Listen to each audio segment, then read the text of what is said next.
చందుర్తి మండలంలోని రామన్నపేట గ్రామంలో ఆదివారం ఏర్పాటు చేసిన బీసీ ఆత్మీయ సమ్మేళన కార్యక్రమానికి మండలంలోని అన్ని గ్రామాలకు చెందిన బీసీలు పెద్ద ఎత్తున హాజరయ్యారు. ఈ కార్యక్రమానికి ముఖ్య అతిథిగా హాజరైన జిల్లా అధ్యక్షులు మేకల పరశురాములు మాట్లాడుతూ 100కి 60% ఉన్న బీసీలకు చట్టసభల్లో ప్రాతినిధ్యం లభించే అంతవరకు బీసీలంతా ఏకతాటిపై వచ్చి కొట్లాడాలని అన్నారు.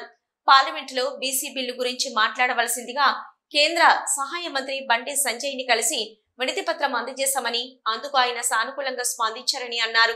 అలాగే జాతీయ స్థాయిలో బీసీ కులగణన చేపట్టాలని డిమాండ్ చేశారు. రాబోవు స్థానిక సంస్థల ఎన్నికలలో 45% రిజర్వేషన్ కు అనుకూలంగా బీసీలకు సీట్లు కేటాయించాలని, అలాగే ఎస్సీ ఎస్టీ సబ్ ప్లాన్ మాదిరిగానే బీసీలకు సబ్ ప్లాన్ అమలు చేయాలని అన్నారు.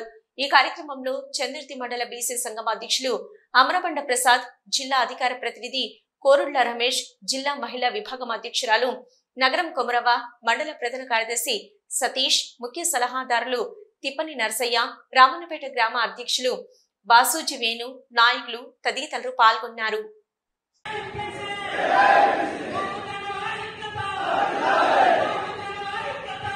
ఇవాళ స్కూల్కి పోతాం, పిల్లలు స్కూళ్ళకి పోతే 40 మంది ఉంటే 40 మంది ఫస్ట్ క్లాస్ రారు.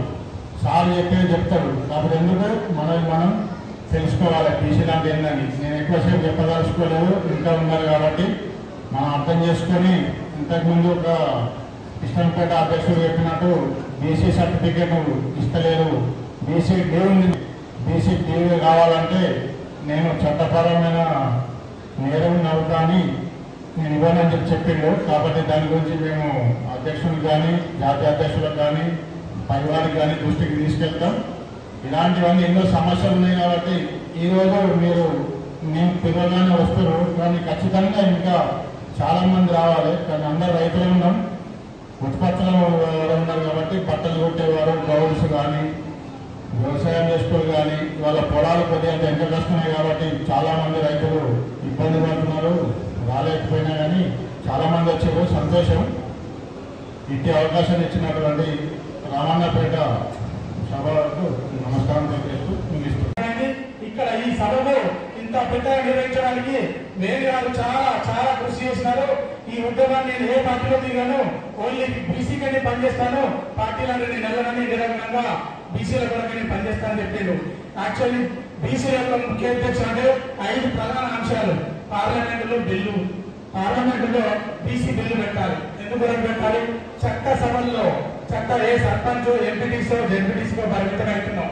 బీసీలు, ఎస్సీలు చట్టసభల్లో ఎవరు అనుమతిలేరు. చట్టసభలు అంటే ఒక ఎమ్మెల్యే, ఒక ఎంపీగా, ఒక రాజ్యసభ సభ్యుడిగా, ఒక పార్లమెంట్ సభ్యుడిగా అయినప్పుడే మనం చట్టసభలో రాజ్యాంగ సవరణ చేసుకోగలుగుతాం. మరి చట్టసభలో అడుగు పెట్టాలంటే మనకు రిజర్వేషన్ కావాలప్పుడే ఇప్పుడు ఎస్సీ సోదరులు, ఎస్టీ సోదరులు కొట్లాడడానికి వాళ్ళకు చట్టసభలో ఎంతో కొంత రిజర్వేషన్ ఉంది. కానీ బీసీలకు ఎక్కడ కూడా రిజర్వేషన్ లేదు చట్టసభల్లో. అదేవిధంగా చట్టసభలో రిజర్వేషన్ వచ్చేంత వరకు మనం బీసీ బిల్లు పెట్టి, మొన్ననే కేంద్ర మంత్రి మన బండి సంజయ్ గారు కూడా బీసీ బిల్లు పెట్టమని చెప్పాను. తనకు లెటర్ ఫోన్ వేస్తే రిప్లై కూడా ఇవ్వడం జరిగింది. తను మరి పార్లమెంట్ లో మాట్లాడతాడా లేదా చూద్దాము. ఖచ్చితంగా మాట్లాడతాను మాట ఇచ్చిండు. అదేవిధంగా రెండో అంశము జాతీయ స్థాయిలో కులగణన చేపట్టాలి. కేవలం ఇక్కడ కాకుండా జాతీయ స్థాయిలో ప్రతి రాష్ట్రంలో కులగణన చేపట్టాలి. ఎవరి కులాలు ఎన్నో తెలిసినప్పుడే మన రాజ్యాంగంలో మనం అడగడానికి వీలుంటుంది. కాబట్టి అది మన రెండవ ప్రధాన అంశం. మూడవది రాబోయే స్థానిక సంస్థల ఎన్నికలు. ఒకప్పుడు 34 స్థానిక సంస్థల్లో బీసీలకు 34% ఉన్నది, మళ్ళీ దాన్ని 27% కుదిర్చారు. ఇప్పుడున్న పరిస్థితుల్లో మన బీసీలు మొన్ననే గవర్నమెంట్ అందరికీ 56% ఉందని చెప్పారు. సరే, కనీసం 45% తగ్గకుండా చట్టసభలో బీసీలకు స్థానిక సంస్థల్లో బీసీలకు 45% ఈ పార్లమెంట్ శాసన ప్రభుత్వాన్ని ఇక్కడ కోరుతా ఉన్నా. అదేవిధంగా 4వ అంశం, కేంద్రంలో బీసీలకు ప్రత్యేక మంత్రిత్వ శాఖ లేదు. అసలు బీసీలకు ప్రత్యేక మంత్రిత్వ 60% ఓబీసీలు ఉన్నారు కేంద్రంలో. కానీ ఇప్పటికి కూడా మనకు కనీస మంత్రిత్వ శాఖ లేదంటే ఎంత దౌర్భాగ్య పరిస్థితి అంటే సగానికి పైగా ఉన్న మన జనాలకు కేవలం మంత్రిత్వ శాఖ కూడా లేదు. కాబట్టి కేంద్రంలో ప్రత్యేక మంత్రిత్వ శాఖ వేసుకోవాలి. 5వది మహిళలకు కేంద్ర ప్రభుత్వం ఇటీవల ప్రకటించింది, మహిళలకు బైఫర్కేషన్